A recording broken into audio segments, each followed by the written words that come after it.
Additionally, public money has been put at risk as government funds are now subordinated to bond repayments tied to this disputed land. Shockingly, even a notified lake within the area has been mortgaged. ప్రజల పైసలు రాష్ట్ర సంపద మీ దుందుడుకు చర్యల వల్ల ప్రమాదంలో పడింది. ఇది నా మాట కాదు, సెంట్రల్ ఎంపవర్డ్ కమిటీ మాట. ఇంకొక మాట అన్నారు, shockingly even a notified lake within the area has been mortgaged. ఎవడన్నా ప్రపంచంలో చెరువును తాకట్టు పెడతాడని నాకు అర్థం కాదు. రేవంత్ రెడ్డి లాంటి పిచ్చి సన్నాసి తప్ప ఒక చెరువును తాకట్టు పెట్టే విధవ ప్రభుత్వం అయితే ప్రపంచంలో ఏది ఉండదు, ఒక రేవంత్ రెడ్డి ప్రభుత్వం తప్ప. అది కూడా చెప్పింది సెంట్రల్ ఎంపవర్డ్ కమిటీ. ఫార్ములా ఈ కేసులో నా మీద ఏదో అడ్డమైన ఆరోపణలు చేస్తే నేను చెప్పిన, నేను విధానపరమైన నిర్ణయం మంత్రిగా తీసుకున్నానని చెప్పిన, అధికారులను బలిపశువుని చేయలే. ఐఏఎస్ అధికారులను వాళ్ళని వీళ్ళను ముంగట దోసేసి నేను వెనక తప్పుకోలే. ఏమైనా ఆ విధానపరమైన నిర్ణయం విషయంలో మీకేమైనా అభ్యంతరం ఉంటే దానికి బాధ్యత నేను తీసుకుంటా అని చెప్పి ఇప్పుడు కూడా చెప్తున్నా.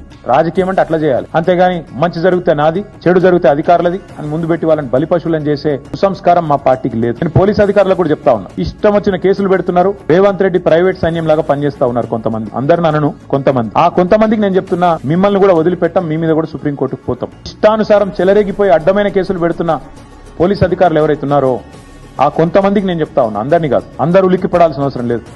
ఎవరైతే రేవంత్ రెడ్డి ప్రైవేట్ ముఠాలాగా పనిచేస్తున్నారో వాళ్ళకి నేను చెప్తున్నా, మీరు కూడా సుప్రీంకోర్టుకు పోయి మేము మిమ్మల్ని కూడా బయట పెడితే మీరు కూడా ఊచలు లెక్క పెట్టాల్సి వస్తుంది. మీరు కూడా సుప్రీంకోర్టుతో తలవాచి తిట్లు తినాల్సి వస్తుంది. మీకు కూడా ఇగో వీళ్ళకి పట్టిన గతే మీకు కూడా పడుతుంది. జాగ్రత్తగా ఉండండి. ఖచ్చితంగా పోతాం. ఇప్పటికే రీట్వీట్లు చేస్తే కేసులు, దానికి కూడా కేసు పెడతారండి. ప్రపంచంలో ఎక్కడ చూడలేదు. నేను పోలీస్ అధికారులకు కూడా చెప్తా ఉన్నా, ఇష్టం వచ్చిన కేసులు పెడుతున్నారు. రేవంత్ రెడ్డి ప్రైవేట్ సైన్యం లాగా పనిచేస్తా ఉన్నారు కొంతమంది. అందరిని అనను, కొంతమంది. ఆ కొంతమందికి నేను చెప్తున్నా, మిమ్మల్ని కూడా వదిలిపెట్టాం, మీ మీద కూడా సుప్రీంకోర్టుకు పోతాం. ఇష్టానుసారం చెలరేగిపోయి అడ్డమైన కేసులు పెడుతున్న పోలీస్ అధికారులు ఎవరైతున్నారో ఆ కొంతమందికి నేను చెప్తా ఉన్నా, అందరినీ కాదు. అందరూ ఉలిక్కిపడాల్సిన అవసరం లేదు. ఎవరైతే రేవంత్ రెడ్డి ప్రైవేట్ ముఠాలాగా పనిచేస్తున్నారో వాళ్ళకి నేను చెప్తున్నా, మీరు కూడా సుప్రీంకోర్టుకు పోయి మేము మిమ్మల్ని కూడా బయట పెడితే మీరు కూడా ఊచలు లెక్క పెట్టాల్సి వస్తుంది. మీరు కూడా సుప్రీంకోర్టుతో తలవాచి తిట్లు తినాల్సి వస్తుంది. మీకు కూడా ఇగో వీళ్ళకి పట్టిన గతే మీకు కూడా పడుతుంది. జాగ్రత్తగా ఉండండి. ఖచ్చితంగా పోతాం. ఇప్పటికే రీట్వీట్లు చేస్తే కేసులు, దానికి కూడా కేసు పెడతారండి. ప్రపంచంలో ఎక్కడ చూడలేదు.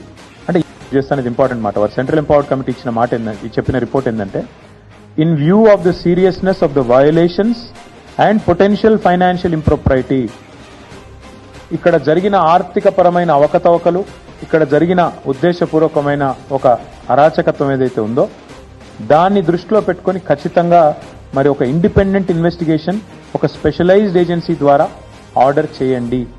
ఇది నా మాట కాదు, సెంట్రల్ ఎంపవర్డ్ కమిటీ వారు ఇచ్చిన రిపోర్ట్.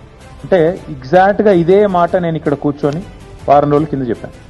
ఈ 10,000 కోట్ల కుంభకోణాన్ని బయటికి రావాలి అంటే, ఈ రాష్ట్ర ప్రభుత్వం చేసిన తప్పు బయటికి రావాలి అంటే RBI, serious fraud investigation office SFIO, CVC, CBI జోక్యం చేసుకోవాలి అని చెప్పి నేను ఇప్పటికే కోరినాను. వాళ్ళ మా వాదనను సమర్థిస్తూ, మా వాదన కరెక్టే అని చెప్తూ ధృవీకరిస్తూ మరి ఇవాళ సెంట్రల్ ఎంపవర్డ్ కమిటీ ఇచ్చిన రిపోర్ట్ కూడా సుప్రీంకోర్టు చేతిలో ఉంది. కేంద్ర ప్రభుత్వం కూడా ఇప్పటికే పరిగణలోకి తీసుకుంటుందని మేము అనుకుంటా ఉన్నాం.